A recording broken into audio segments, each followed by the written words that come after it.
बुद्ध की कहानियाँ भले ही आज के समय की ना हो, लेकिन उनकी कहानियाँ मानवीय भावनाओं से जुड़ी हुई है। इसीलिए वे आज भी हमारा मार्गदर्शन करते हैं। यही कारण है कि बुद्ध की कहानियाँ अत्यंत लोकप्रिय है। इसीलिए आज हम आपके लिए बुद्ध की एक लोकप्रिय कहानी लेकर आए हैं। जब कोई अपमान करता है, यह जीवन से जुड़ी कहानी है और इसीलिए सभी को पसंद आती है। हमें उम्मीद है कि आपको गौतम बुद्ध की ये कहानी पसंद आएगी। एक बार बुद्ध किसी गांव से गुजर रहे थे। उस गांव के लोग उसे पसंद नहीं करते थे। उन्होंने बुद्ध को घेर लिया और गालियां देने लगे। सबसे ज्यादा गुस्सा गांव के नेता को हुआ। उसने उल्टे बुद्ध को गाली देना शुरू कर दिया, लेकिन बुद्ध इस सब से बेपरवाह होकर मद मुस्कुराते रहे। सरदार बहुत देर तक बुद्ध को गालियां देता रहा, लेकिन कुछ देर बाद उसका मुंह सूखने लगा, जिससे वह चुप हो गया। यह देखकर बुद्ध ने कहा, यदि तुम्हारी बात पूरी हो जाए तो मुझे आगे बढ़ना चाहिए। मुझे आगे गांव जाना है। यहाँ लोग मेरा इंतजार कर रहे होंगे। यह देखकर गांव का एक आदमी बोला, हम आपका अपमान कर रहे हैं, गाली दे रहे हैं, लेकिन आप जवाब देने की बजाय मुस्कुरा रहे हैं। आप इस पर प्रक्रिया क्यों नहीं देते? बुद्ध ने कहा, वह तुम्हें आने में थोड़ी देर हो गई। 10 साल पहले आते तो मजा आ जाता, क्योंकि 10 साल पहले मैं भी तुम्हारे जैसा था। यदि उस समय तुम मेरे बारे में बुरा बोलते या मुझे गाली देते तो मैं भी क्रोधित हो जाता। सबसे ज्यादा तो मैं तुम्हें गाली देता। संभव है कि वह शारीरिक हिस्सा का भी सहारा ले, लेकिन अब मैं आगे बढ़ चुका हूँ। मैंने अपना सारा गुस्सा और नफरत पीछे छोड़ दिया है। अब मैं उस जगह पहुंच गया हूं जहां तक आपकी गालियां नहीं पहुंच पाती। तुमने मुझे गाली दी, यह तुम्हारी भावना है, लेकिन आपकी भावनाएं मुझ तक नहीं पहुंच रही हैं।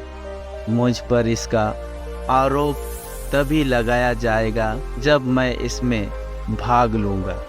एक बार मैं उन्हें स्वीकार कर लूं, लेकिन मैं आपकी इस हरकत से तटस्थ हूँ, इससे कोसों दूर हूँ। यही कारण है कि मैं अभी भी पहले की तरह शांत हूँ। यह सुनकर सरदार बोला, अरे ऐसा कैसे? मैंने तुम्हें गाली दी है और पूरे गांव के सामने तुम्हें गालियां दी है, फिर इसे लेने या ना लेने का क्या मतलब है? बुद्ध ने कहा, वत्स, मैंने कल एक गांव में गया था। वहां लोगों ने मेरा उपदेश सुना। वे बहुत खुश हुए। ग्राम प्रधान मेरे लिए मिठाई लेकर आए और मुझसे खाने का आग्रह करने लगे। मैंने कहा, मेरा पेट भर गया है, इसीलिए मैं इसे स्वीकार नहीं कर सकता। यह सुनकर वह व्यक्ति मिठाई वापस लेकर चला गया, क्योंकि जब तक मैं कुछ ना लो, कोई मुझे कैसे दे सकता है? इसमें मेरी सहमति तो आवश्यक है ना? हाँ, यही तो है। एक आदमी ने बुद्ध का समर्थन किया। बुद्ध ने फिर पूछा, जब मैंने मिठाई लेने से इनकार कर दिया तो उन्होंने इसका क्या किया होगा? हो सकता है उसने अपने परिवार के बीच मिठाइयाँ बांटी होगी। एक व्यक्ति ने उत्तर दिया। बुद्ध ने कहा, तुमने ठीक कहा। ठीक उसी मिठाई की तरह तुम मेरे लिए गालियाँ लेकर आए हो और चाहते हो कि मैं उन्हें स्वीकार कर लूं। लेकिन भाई, मैं इन्हें नहीं लेना चाहता। अब बताओ, तुम उनका क्या करोगे? इनका उस शख्स के पास कोई जवाब नहीं था। बुद्ध ने फिर कहा, मुझे तुम पर दया आती है। वह, अरे मुझे तो गुस्सा तभी आएगा जब मुझे ये गालियां मिलेगी, और जब मैं गालियां नहीं खाता तो क्रोध का प्रश्न ही नहीं उठता। सरदार ने बुद्ध की बात पर कोई प्रतिक्रिया नहीं दी। शायद वह कुछ सोच रहा था। बुद्ध ने कहा, मैं अपनी आंखों से देखता हूँ कि गाली एक कांटा है जो देने वाले और लेने वाले दोनों को क्रोध से पागल कर देती है। तो फिर तुम ही बताओ, मैं आंखों से भी कांटों पर कैसे चल सकता हूँ? आंखें रहते हुए मैं गालियाँ कैसे खा सकता हूँ? और होश में रहते हुए मैं क्रोध कैसे कर सकता हूँ? अंत मुझे क्षमा कर दो वत्स, मैं तुम्हारा उपहार स्वीकार करने में असमर्थ हूँ। इतना कहकर बुद्ध ने हाथ जोड़ दिए। बुद्ध की बात सुनकर सरदार लज्जित हो गया। उसकी आंखें भर आई। वह कुछ कहना चाहता था, लेकिन उसके होठों ने जवाब दे दिया, और जब उससे और सहन न हुआ तो वह बुद्ध के चरणों में गिर पड़ा।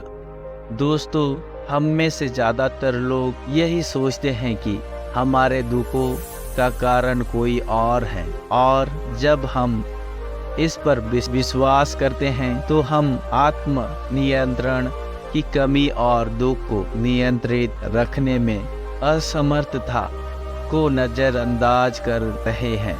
वास्तव में ये हम पर निर्भर करता है कि हम दूसरों द्वारा प्रदान किया गया नकारात्मक को स्वीकार करते हैं या नहीं। यदि हम नकारात्मकता को स्वीकार करते हैं तो हम अपने पैरों पर कुड़ाले मारते हैं, और जब हम उसे अस्वीकार कर देते हैं तो घृणा, क्रोध, हिंसा सभी से मुक्ति मिल जाती है। दोस्तों, हम आशा करते हैं कि आपको यह बुद्ध की कहानी पसंद आई होगी। दोस्तों, हम आपसे फिर मिलेंगे ऐसे ही रोचक और उपयोगी कहानी के साथ। तब तक आप जहां भी हो खुश रहें और खुशियां बांटते रहें। मिलते हैं अगले वीडियो में, तब तक के लिए धन्यवाद।